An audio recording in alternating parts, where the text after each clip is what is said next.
Yo, what's going on, guys? This is Money coming to you with another Apex Legends gameplay video. In this video, we're able to drop the 4K damage game on Wraith, solo queuing, and I just wanted to share with you guys some of my thought processes in certain situations and just kind of go through it with you guys here, the commentary, and give you guys some tips overall. Specifically on Wraith, trying to get it on her, but it could apply to other legends as well. Some of the tips.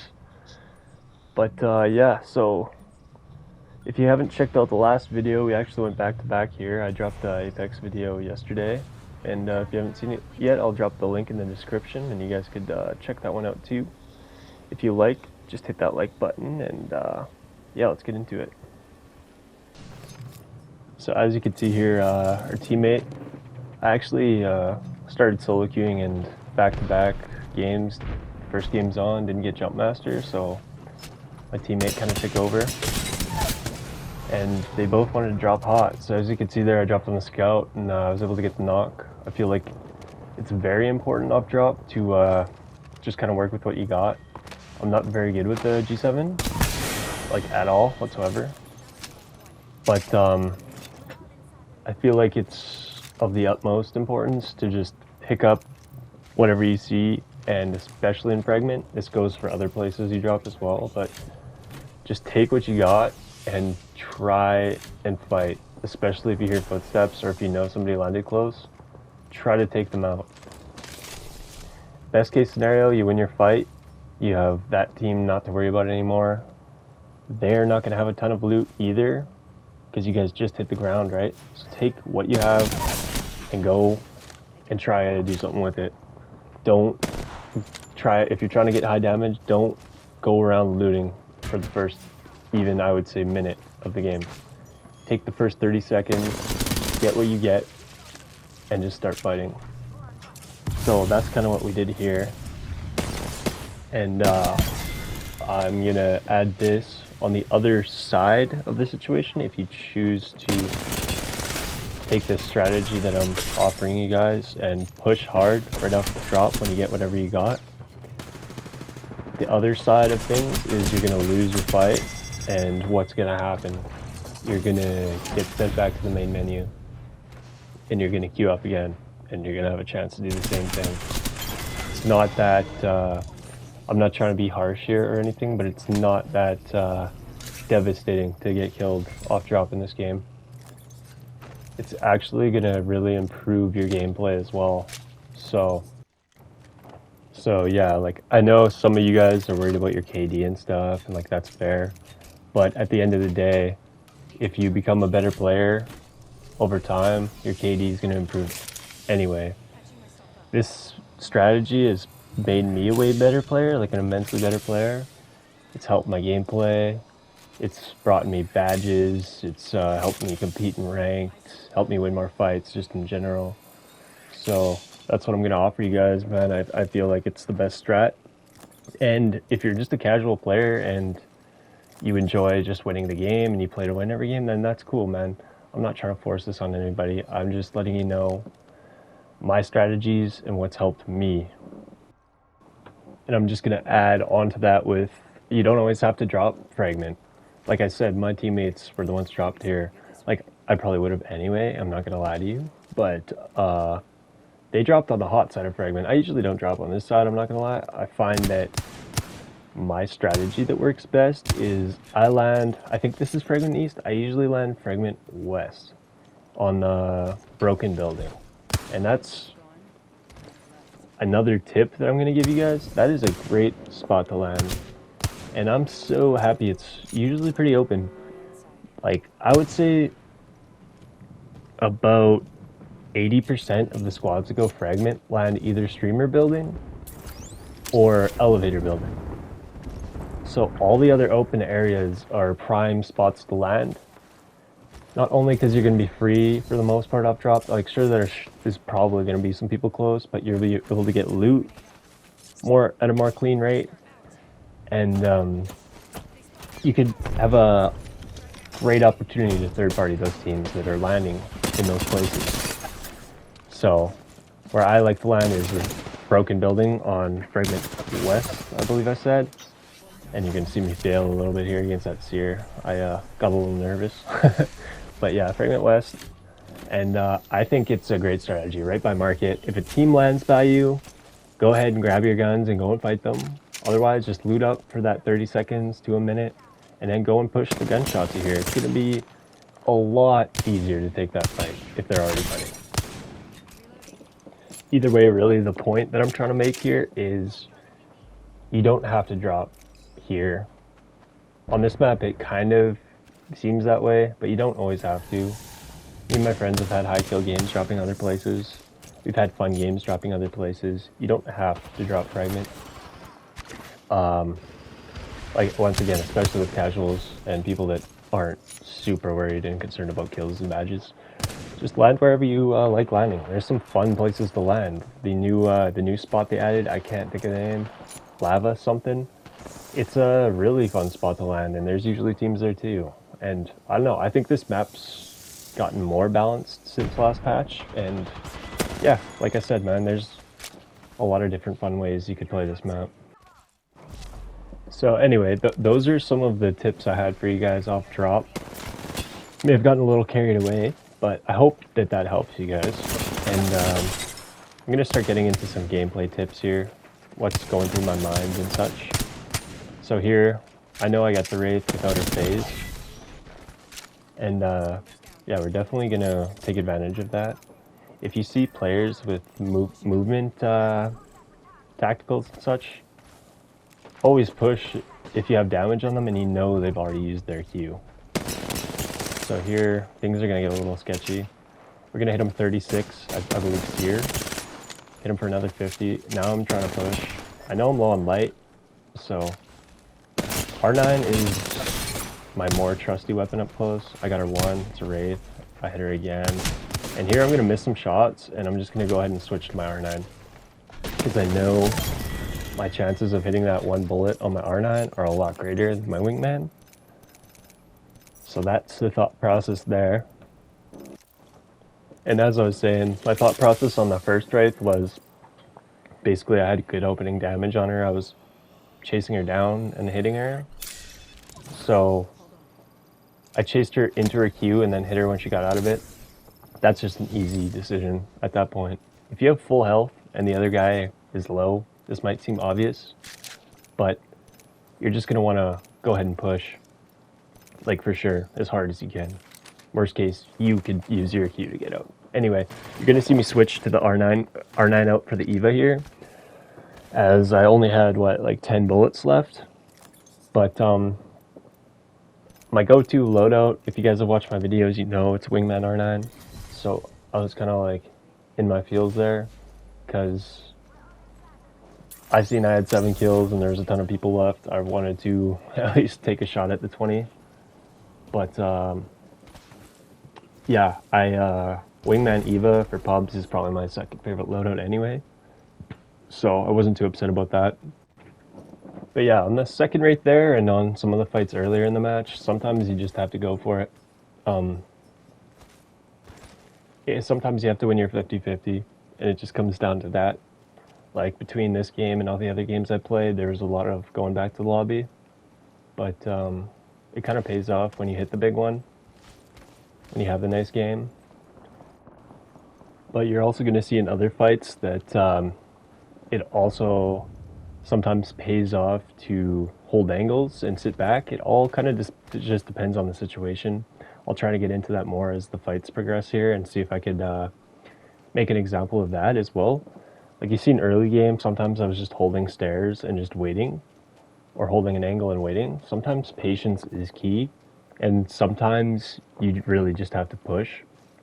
It's all really a gut decision, and the more you play, the easier the decisions are. But yeah, so those are some of the tougher decisions, and those are some of the more important ones. Anyway, we're getting into another fight here. The Wraith, I believe. They're 45-45. She's healed apparently, but we're gonna hit a nice heady there. I knew I had her in a, like, kind of cornered in, so I feel like that's the type of fight that is good to take. But yeah, Get another kill. Damage is starting to rack up a bit. I believe this is a Pathfinder at the top of the hill. I'm just gonna go ahead and sit now. It takes us pretty much the rest of the game. I think he finishes pretty high. Let's say that. But we're getting kind of cornered in here, and I remember this sitting here with this lifeline thinking like, man, we're kind of in a bad spot. So I moved back a little bit, but I think we're gonna end up, see the Pathfinder pushing up a bit. And I think I have him 1 HP in this game about 5 times. We'll try and count. So that's 1. And I seen a Bangalore pushing up, or a Bloodhound, sorry, rather. And we're just gonna take care of him because he put himself in a horrible spot. Yeah, I believe he must have been the Wraith's teammate. I figured she was by herself since she had the gold res, but the Bloodhound must have been her teammate. And he went to go and grab tags and died for it. I don't know how he was even alive to begin with, considering how many teams are in the area. But yeah, and he did look like a OG skin Bloodhound. Like, I'm gonna say it now. Some of the people in this lobby were a little sus. Like, that was a sus play. I'm not gonna say it was a bot lobby because I've seen a lot of pretty decent players in this lobby as well.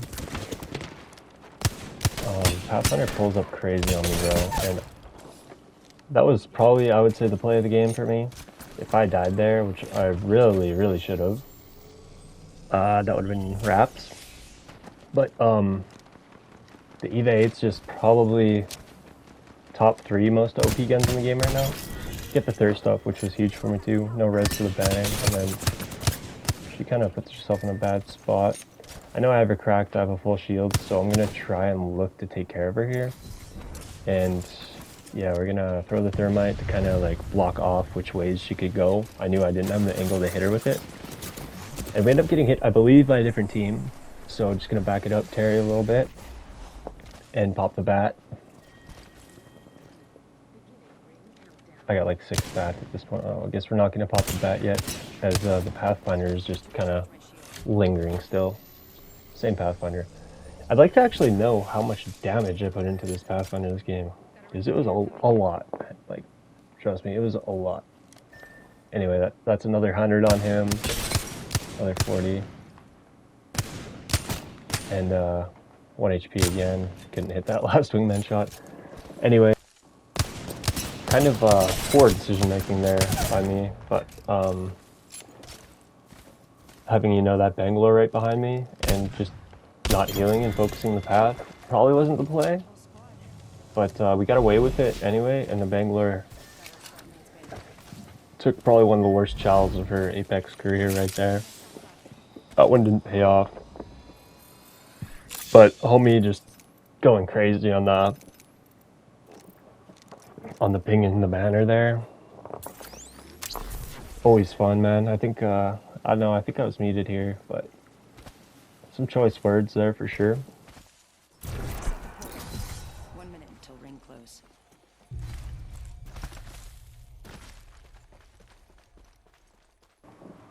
So anyway, since I'm such a nice guy, we're gonna go ahead and bring the lifeline back.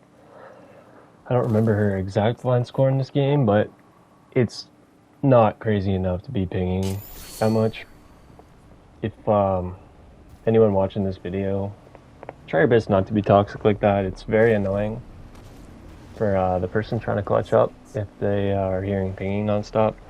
Even if it's the downed hurt guy beside you or the guy finishing you, pinging that once is enough, man. Like, spam pinging is just awful and it doesn't help the situation whatsoever. So I'm just gonna throw that in there.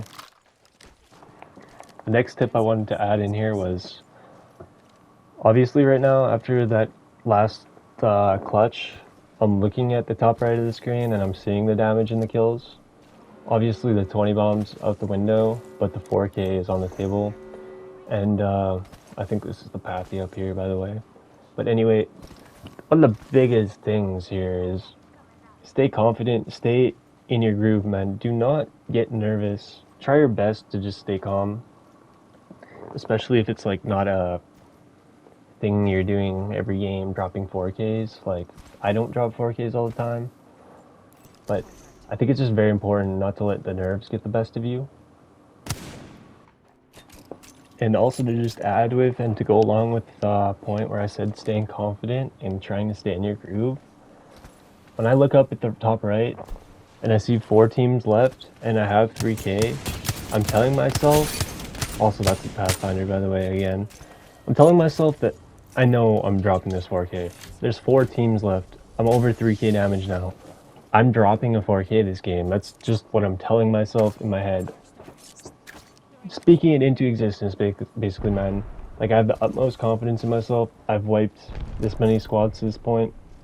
It's just very important. Just mindset, I think.